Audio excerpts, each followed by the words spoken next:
Last கிளாஸில் வந்துட்டு evaluation of ID infrastructure பற்றி பார்த்தோம் இல்லையா? ஸோ அதுக்கப்புறம் எவாலுவேஷன் ஆஃப் விஎம்ஆர் பற்றி பார்த்தோம். So evaluation of VMware use பண்ணி உங்களோட கரியர் பார்த்து எப்படி செட் பண்ணலாம் அப்படின்றத லாஸ்ட் கிளாஸில் டிஸ்கஸ் பண்ணோம். ஸோ இப்போ நெக்ஸ்ட் கிளாஸில் வந்து பார்த்தீங்கன்னா evaluation of VMware cloud foundation பற்றி டிஸ்கஸ் பண்ணலாம். ஸோ இப்போ evaluation of VMware cloud foundation அப்படின்னு சொல்லும்போது ஃபஸ்ட்டு விஎம்ஆர் கிளவுட் ஃபவுண்டேஷன் எந்த இயரில் வந்து ஸ்டார்ட் பண்ணாங்க. ஸோ இதுக்கு முன்னாடி விஎம்ஆர் கிளவுட் ஃபவுண்டேஷன் நேமில் தான் இருந்துச்சா இல்லை டிஃப்ரெண்ட் நேமில் இருந்துச்சா அதை பற்றிலாம் வந்து இந்த எவாலுவேஷன் ஆஃப் விஎம்ஆர் கிளவுட் ஃபவுண்டேஷனில் டிஸ்கஸ் பண்ண போகிறோம். ஸோ இன்றைக்கி வந்து நம்ம விஎம்ஆர் கிளவுட் ஃபவுண்டேஷன் யூஸ் பண்ணுறோம் இல்லையா? ஆக்சுவலாக இது ஃபஸ்ட்டு இன்ட்ரடியூஸ் பண்ண டைமில் வந்து பார்த்திங்கன்னா நேம் வந்து விஎம்ஆர் கிளவுட் ஃபவுண்டேஷன் வச்சு இன்ட்ரடியூஸ் பண்ணல. ஸோ ஃபஸ்ட்டு இன்ட்ரடியூஸ் பண்ணது எப்போ அப்படின்னா 2014 அந்த டைம் பீரியடில் ஒரு அனௌன்ஸ்மெண்ட் வந்துச்சு. ஸோ அப்போ அவங்க சொன்னது என்ன அப்படின்னா VMware EVO Rack அப்படிங்கிற ஒரு அனௌன்ஸ்மெண்ட் கொடுத்தாங்க. ஸோ அதில் வந்து பார்த்தீங்கன்னா இந்த கிளவுட் ஃபவுண்டேஷனுக்கு பேஸே வந்து பார்த்தீங்கன்னா இந்த VMware EVO Rack தான். ஆக்சுவலாக இந்த EVO Rackோட கமர்ஷியல் வெர்ஷன் வந்து பார்த்தீங்கன்னா VMware வந்து ரிலீஸ் பண்ணல. பட் இதை வந்து அவங்க இன்டர்னலாக டெஸ்டிங் பர்பஸ்க்கு இந்த இதை யூஸ் பண்ணி ஒரு அனௌன்ஸ்மெண்ட் மட்டும் வந்துச்சு. சரிங்களா? அவங்க இந்த மீட்டிங் நடத்துவாங்க இல்லையா? VMware meeting. ஸோ அதில் வந்து ஒரு அனௌன்ஸ்மெண்ட் கொடுத்தாங்க. பட் கமர்ஷியலாக அந்த ப்ராடக்ட் வந்து மார்க்கெட்டில் வந்து வரல. ஸோ அதுக்கு அடுத்ததாக வந்து பார்த்தீங்கன்னா 2015 EVO STDC அப்படின்ற ஒரு ப்ராடக்ட் வந்து பார்த்தீங்கன்னா VMware அனௌன்ஸ் பண்ணாங்க. அது வந்து பார்த்தீங்கன்னா இந்த EVO Rackோட அப்டேட்டட் வெர்ஷன் தான் இந்த EVO STDC. EVO STDC அப்படிங்கிறது சாஃப்ட்வேர் டிஃபைன் டேட்டா சென்டர். சரிங்களா? ஸோ இதுவும் வந்து பார்த்தீங்கன்னா சில அதான் என்ன சொல்கிறது அப்படின்னா சில வெண்டார் டிபெண்டன்சி அப்படின்னால வந்து பார்த்தீங்கன்னா ஒரு சில ட்ரையல்ஸ் மட்டும் செக் பண்ணாங்க. பட் இதுவும் ஃபுல் ஃப்ளெஷ்டாக வந்து பார்த்தீங்கன்னா மார்க்கெட்டில் வந்து கஸ்டமர்ஸ் வாங்கி யூஸ் பண்ணல. சரிங்களா? ஸோ இது வந்து 2015. ஸோ அதுக்கு அடுத்ததாக 2016 தான் வந்து பார்த்தீங்கன்னா இது அப்படியே மறுபடியும் ரீநேம் ஆகி VMware கிளவுட் ஃபவுண்டேஷன் அப்படின்ற ப்ராடக்ட் வந்து பார்த்தீங்கன்னா லான்ச் பண்ணுறாங்க. இப்போது இந்த VMware கிளவுட் ஃபவுண்டேஷனுக்கு முன்னாடி EVO STDC அண்ட் EVO Rackன்னு இருந்துச்சு இல்லையா? அதை பற்றி சில பேசிக்கான இன்ஃபர்மேஷன் நாலேஜ் பர்பஸ்க்காக தெரிஞ்சுக்கலாம். ஸோ நான் ஃபஸ்ட்டு வந்து EVO Rack பற்றி சொன்னேன் இல்லையா? இது வந்து 2014 வந்து VMwareல அனௌன்ஸ் பண்ணாங்க அப்படின்னு சொன்னேன் இல்லையா? ஸோ அந்த டைமில் வந்து பார்த்தீங்கன்னா இதை வந்து அவங்க இன்டர்னலாக தான் டெஸ்ட் பண்ணாங்களே தவிர கமர்ஷியலாக இந்த ப்ராடக்ட்டை வந்து ரிலீஸ் பண்ணல. ஸோ அது வந்து பார்த்தீங்கன்னா அவங்க என்னென்ன OEM ஹார்ட்வேர் யூஸ் பண்ணி டெஸ்ட் பண்ணாங்க அப்படிங்கிறது வந்து பார்த்தீங்கன்னா அஃபிஷியலாக அவங்க எங்கேயுமே ரிலீஸ் பண்ணலை. சரிங்களா? ஸோ இந்த EVO Rackல அவங்க யூஸ் பண்ண சாஃப்ட்வேர்ஸ் வந்து பார்த்தீங்கன்னா EVO Rack மேனேஜர், அதுக்கப்புறம் வந்து பார்த்தீங்கன்னா vSphereல ESXi, vCenter, Virtual SAN, NSX, அதுக்கப்புறம் vRealize காம்பனன்ட்ஸ். இது எல்லாமே வந்து பார்த்தீங்கன்னா அந்த டைம் பீரியடில் vCloud Suiteன்னு சொல்லிட்டு ஒரு ப்ராடக்ட் இருந்துச்சு. அதில் வந்து பார்த்தீங்கன்னா உங்களுக்கு vRealize சூட் காம்பனன்ட்ஸ், NSX இது எல்லாமே மொத்தமாக கொடுத்துட்டு இருந்தாங்க. சரிங்களா? அந்த ஆப்ஷன் பேஸ் பண்ணி தான் இவங்க வந்து பார்த்தீங்கன்னா அந்த டிப்ளாய்மெண்ட் கண்டக்ட் பண்ணி டெஸ்ட் பண்ணியிருக்காங்க. ஆக்சுவலாக இது மார்க்கெட்டுக்கு வரல, அதனால் இதை பற்றி ரொம்ப அதிகமாக நம்ம டிஸ்கஸ் பண்ண வேண்டாம். ஸோ நெக்ஸ்ட்டு வந்து பார்த்தீங்கன்னா EVO STDC அப்படிங்கிற ஒரு ப்ராடக்ட்டு. ஸோ இந்த EVO STDCக்கு மூவ் ஆகும்போது அவங்க என்ன பண்ணிட்டாங்க அப்படின்னா அந்த ஃபஸ்ட்டு வந்து பார்த்தீங்கன்னா EVO மேனேஜர் அப்படின்னு சொல்லிட்டு ஒரு சாஃப்ட்வேர் இருந்துச்சு இல்லையா? அதை வந்து பார்த்தீங்கன்னா EVO STDC மேனேஜர் அப்படின்னு சொல்லி மாற்றிட்டாங்க. ஸோ அப்போது எனக்கு பேஸ் வந்து பார்த்தீங்கன்னா இந்த STDC மேனேஜர் எங்கேருந்து வந்துச்சு அப்படின்னா EVO Rackலேருந்து தான் வந்துச்சு. சரிங்களா? ஸோ இந்த STDC மேனேஜர் நம்ம இன்னைக்கு வரைக்கும் வந்து பார்த்தீங்கன்னா லேட்டஸ்ட் VCF 9 வரைக்குமே வந்து STDC மேனேஜர் அப்படிங்கிற காம்பனண்ட் யூஸ் பண்ணுறோம்.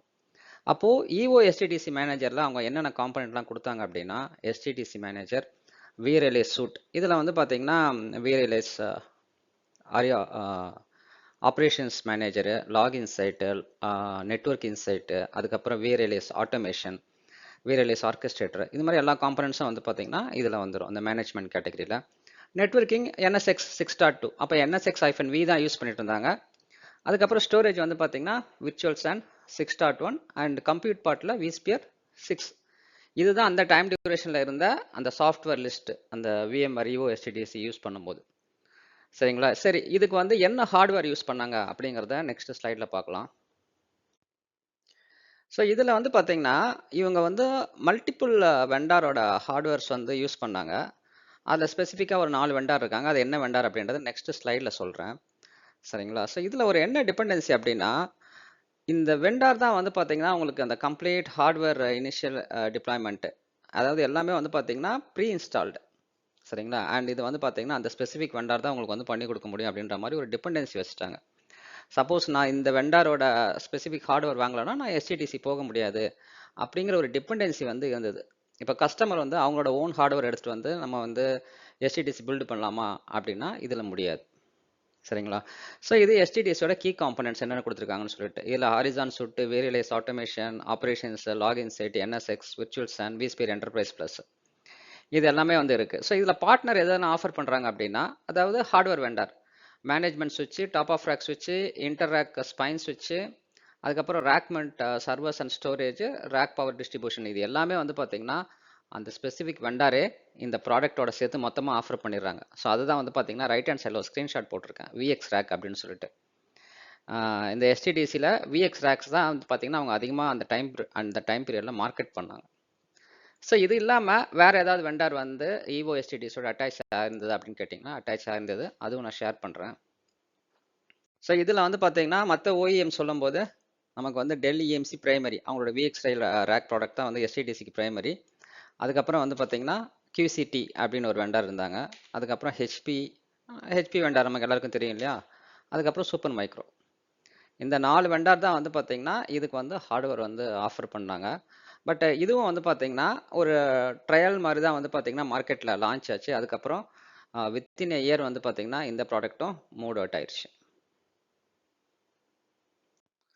ஸோ இந்த ஈவோ எஸ்டிடிசியில் முக்கியமான ஒரு கான்செப்ட் என்ன அப்படின்னா கஸ்டமர் அவங்களோட ஓன் ஹார்ட்வேர் கொண்டு வர முடியாது. ஸோ அந்த ஓஇஎம் என்ன ஹார்ட்வேர் கொடுக்குறாங்களோ அதை தான் நம்ம வந்து ஃபோர்ஸ்ஃபுல்லாக வாங்கி ஆகணும். கஸ்டமர் அவங்க இஷ்டத்துக்கு வந்து பார்த்தீங்கன்னா ஹார்ட்வேர் வந்து டிசைட் பண்ண முடியாது. பட் இதனால தான் என்னாச்சு அப்படின்னா லேட்டர் ஆன் வித்தின் இயர் வந்து பார்த்தீங்கன்னா விசிஎஃப் அப்படிங்கிற ஒரு கான்செப்ட் உள்ள வருது. அதில் அவங்க ஒரு ஃப்ளெக்சிபிலிட்டி கொண்டு வராங்க. என்ன சொல்கிறாங்க, நீங்கள் உங்களோட ஹார்ட்வேர் வந்து கஸ்டமர் அவங்களோட ஓன் ஹார்ட்வேர் வந்து உள்ளே கொண்டு வரலாம் அப்படின்ற ஒரு கான்செப்ட் வருது. ஸோ இந்த ஈவோ எஸ்டிடிசிலேருந்து எப்படி வந்து விசிஎஃப்க்கு போச்சு அப்படிங்கிறத வந்து நெக்ஸ்ட் டிஸ்கஸ் பண்ணலாம். ஸோ இப்போதைக்கு நம்மளோட evaluation of VMware cloud foundation understanding என்ன அப்படின்னா 2014 EVO rail, then 2015 EVO SDDC and 2016 அப்படியே வந்து பார்த்தீங்கன்னா விஎம்ஆர் கிளவுட் ஃபவுண்டேஷனுக்கு இவங்க மூவ் ஆகுறாங்க. சரிங்களா? ஸோ அப்படி விஎம்ஆர் கிளவுட் ஃபவுண்டேஷன் மூவ் ஆகும்போது அந்த டைம் பீரியடில் யூஸ் பண்ண மெயினான ஒரு ஹார்ட்வேர் என்ன அப்படின்னு பார்த்தீங்கன்னா விஎக்ஸ் ஸ்டைல். இந்த விஎக்ஸ் ஸ்டைல் வந்து பார்த்தீங்கன்னா விஎம்ஆர் கிளவுட் ஃபவுண்டேஷனுக்கு அதிகமாக யூஸ் பண்ணாங்க. பட் இன்றைக்கும் அதிகமான கஸ்டமர்ஸ் வந்து பார்த்தீங்கன்னா VX style with VMR cloud foundation use பண்ணிட்டு இருக்காங்க. இன்றைக்கி 2025 இது இல்லாமல் இன்னும் நிறைய ஹார்ட்வேர் வந்து பார்த்தீங்கன்னா நம்ம யூஸ் பண்ணுறோம். அது நேற்று வந்து பார்த்தீங்கன்னா உங்களுக்கு அந்த எவல்யூஷன் ஆஃப் இன்ஃப்ராஸ்ட்ரக்சரில் லேட்டஸ்ட் ஹார்ட்வேர் இந்த விஎம்ஆர் கிளவுட் ஃபவுண்டேஷனுக்கு என்னென்ன அவைலபிலிட்டி இருக்குது அப்படின்றத நான் சொன்னேன் இல்லையா. ஸோ நெக்ஸ்ட் வந்து பார்த்தீங்கன்னா விஎம்ஆர் கிளவுட் ஃபவுண்டேஷனோட வெர்ஷன்ஸ் பார்க்கலாம். ஸோ இப்போ இது வரைக்கும் நம்ம அண்டர்ஸ்டாண்ட் பண்ணது என்ன அப்படின்னா 2014 2016 வரைக்கும் இந்த விஎம்ஆர் கிளவுட் ஃபவுண்டேஷன் ப்ராடக்ட் என்ன நேம்ல இருந்துச்சு, அதுக்கப்புறம் என்ன நேம்க்கு மாறிச்சு, அப்புறம் விஎம்ஆர் கிளவுட் ஃபவுண்டேஷனா எப்போ மாறிச்சு அப்படின்றத பார்த்தோம் இல்லையா. ஸோ 2016க்கு அப்புறம் இந்த ப்ராடக்ட் வந்து பார்த்தீங்கன்னா ஸ்டேபிளாக விசிஎஃப் அப்படின்ற நேம்லேயே வந்து பார்த்தீங்கன்னா மார்க்கெட்டில் ட்ராவல் ஆகுது. ஸோ ஃப்ரம் 2016 to 2025 வரைக்கும் என்னென்ன வெர்ஷன்ஸ் ஆஃப் விசிஎஃப்லாம் வந்து பார்த்தீங்கன்னா ரிலீஸ் பண்ணியிருக்காங்க அப்படிங்கிறத பார்க்கலாம். அதுக்கப்புறம் அந்த விஎம்ஆர் கிளவுட் ஃபவுண்டேஷனில் வெர்ஷன்ஸ் மாறுது இல்லையா, வெர்ஷன்ஸ் மாறும்போது என்னென்ன மேஜர் சேஞ்சஸ் கொண்டு வந்தாங்க, ஸோ ஃபஸ்ட் இன்ட்ரடியூஸ் பண்ணும்போது எப்படி இருந்துச்சு, அதுக்கப்புறம் என்னென்ன மேஜர் சேஞ்சஸ் கொண்டு வந்தாங்க அப்படிங்கிறத நம்ம வந்து அப்கமிங் ஸ்டைலில் டிஸ்கஸ் பண்ணலாம். ஸோ ப்ராடக்ட் வந்து 2016 லான்ச் பண்ணிட்டாங்க இல்லையா. 2018 வந்து பார்த்தீங்கன்னா விசிஎஃப் 2.3 நம்ம வந்து மார்க்கெட்டில் யூஸ் பண்ணிட்டு இருந்தோம்.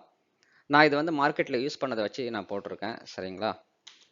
2019 VMR cloud foundation 3.8 and 3.9 use பண்ணிட்டு இருந்தோம். அதுக்கப்புறம் 2020 விசிஎஃப் 3.10 அண்ட் 4.0 யூஸ் பண்ணிட்டு இருந்தோம். And 2021 VCF 4.2 and 4.3. So next வந்து பார்த்தீங்கன்னா 2022 VCF 4.5. Next 2023 VCF 5.0 5.1. Then next வந்து பார்த்தீங்கன்னா 2024 VCF 5.2.1 and 2025 final release VCF 5.2.1.2. அதுக்கப்புறம் இப்போ லேட்டஸ்ட்டாக ரிலீஸ் பண்ண விசிஎஃப் 9.0. நம்மளோட ட்ரைனிங்கில் இந்த விசிஎஃப் 9.0 தான் பார்க்க போகிறோம். சரிங்களா? ஸோ என்னோட எக்ஸ்பீரியன்ஸ் இதில் வந்து பார்த்தீங்கன்னா நான் என்னோட விசிஎஃப் எக்ஸ்பீரியன்ஸ் எனக்கு எங்கேருந்து ஸ்டார்ட் ஆச்சு அப்படின்னா விசிஎஃப் 4.xலேருந்து ஸ்டார்ட் ஆச்சு. சரிங்களா? ஸோ இதுதான் என்னோட எக்ஸ்பீரியன்ஸ். ஸோ இந்த எக்ஸ்பீரியன்ஸ் தான் வந்து பார்த்தீங்கன்னா நான் இந்த ட்ரைனிங்கில் உங்களோட ஷேர் பண்ண போகிறேன். ஸோ ஃபர்தராக நம்ம மூவ் பண்ணுறதுக்கு முன்னாடி VMware Cloud Foundationோட எண்ட் ஆஃப் சப்போர்ட் டீட்டெயில்ஸை பற்றி நம்ம வந்து தெரிஞ்சுக்கணும். ஸோ என்ன அப்படின்னா நம்ம இப்போ வெர்ஷன்ஸ் பற்றி டிஸ்கஸ் பண்ணோம் இல்லையா? ஸோ அதில் வெர்ஷன்ஸில் 2.xலேருந்து அப் டு 9.x வரைக்கும் எப்போ ரிலீஸ் பண்ணாங்க அப்படின்ற இன்ஃபர்மேஷன் நான் லாஸ்ட் ஸ்லைடில் உங்களுக்கு ஷேர் பண்ணேன். இப்போது எண்ட் ஆஃப் சப்போர்ட் அப்படின்னா எதெல்லாம் வந்து ப்ராடக்ட்டு இதுக்கு மேலே வந்து ப்ராட்காம் வந்து உங்களுக்கு சப்போர்ட் கிடைக்காது அப்படிங்கிறத நாங்கள் வந்து ஹைலைட் பண்ணியிருக்கேன். ஸோ இதில் வந்து பார்த்தீங்கன்னா வெர்ஷன் 2.3லேருந்து வெர்ஷன் 4.5 வரைக்கும் வந்து பார்த்தீங்கன்னா உங்களுக்கு வந்து சப்போர்ட் ஸ்டாப் பண்ணிட்டாங்க. அதை வந்து ரெட்ல ஹைலைட் பண்ணியிருக்கேன். இதை எதுக்காக நான் சொல்கிறேன் அப்படின்னா இப்போது எந்தெந்த ப்ராடக்ட்லாம் சப்போர்ட்டில் இருக்கோ அது வந்து பார்த்தீங்கன்னா கரண்ட்டாக மார்க்கெட்டில் யூஸ் பண்ணிட்டு இருக்காங்க அப்படின்றது தான் நம்ம எடுத்துக்கணும். அப்போது 5.0 வந்து 9.0 வரைக்கும் இப்போ கரண்ட்டாக மார்க்கெட்டில் வந்து பார்த்தீங்கன்னா யூஸில் இருக்குது. ஸோ அப்படிங்கிறப்போ 5.0 வந்து நிறைய கஸ்டமர்ஸ் கோயிங் ஃபார்வர்ட் 9.0க்கு அப்கிரேட் பண்ண ட்ரை பண்ணலாம். அப்போ வந்து பார்த்தீங்கன்னா அந்த அப்கிரேட் ரிலேட்டட் ஆக்டிவிட்டீஸ் வந்து பார்த்தீங்கன்னா மார்க்கெட்டில் வரும்போது அதுக்குண்டான ஆப்பர்ச்சுனிட்டிஸ் நமக்கு வந்து மார்க்கெட்டில் கேட்பாங்க. சரிங்களா? ஸோ அப்போ நம்ம என்ன பண்ணோம் அப்படின்னா ஸ்கில் செட்டை இதுதான் பாத் அப்படின்னு தெரிஞ்சிச்சுன்னா ஸோ அடுத்ததாக 9 வந்துருச்சு இல்லையா? 9க்கு நம்மளோட ஸ்கில் செட்டை அப்டேட் பண்ணிக்கணும். ஸோ நெக்ஸ்ட் வந்து பார்த்தீங்கன்னா இந்த VCFோட டிஃப்ரெண்ட் வெர்ஷன்ஸில் என்னென்ன மேஜர் சேஞ்சஸ்லாம் கொண்டு வந்தாங்க அப்படிங்கிறத ஒரு டேபிளாக ஹைலைட் பண்ணுறேன். அதுக்கப்புறம் அதை வந்து பார்த்தீங்கன்னா ஃபுல் ஃபேஸ் டீட்டெயிலாக வந்து நம்ம டிஸ்கஸ் பண்ணலாம். ஸோ நெக்ஸ்ட் வந்துட்டு how VCF evolve from 2.x to 9.x அதை பற்றின ஒரு டேபிள் தான் அங்கே பார்க்க போகிறோம். ஸோ இதோட கம்ப்ளீட் ட்ரைனிங் ரெஃபரன்ஸ் வந்து பார்த்தீங்கன்னா ரியல் டைம் கிளாஸஸில் வந்து ப்ரொவைட் பண்ணுறேன். ஸோ இன்ட்ரெஸ்டட் இருக்கவங்க கிளாஸ் ஜாயின் பண்ணிக்கோங்க. ஸோ இதோட கிளாஸ் 3 வந்து பார்த்தீங்கன்னா நான் இதோட ஸ்டாப் பண்ணுறேன். ஸோ ஃபுல் ஃபேஸ்டு கிளாஸ் வேணும் அப்படின்னா SMS Tech Desk காண்டாக்ட் பண்ணி கிளாஸில் வந்து ஜாயின் பண்ணிக்கோங்க.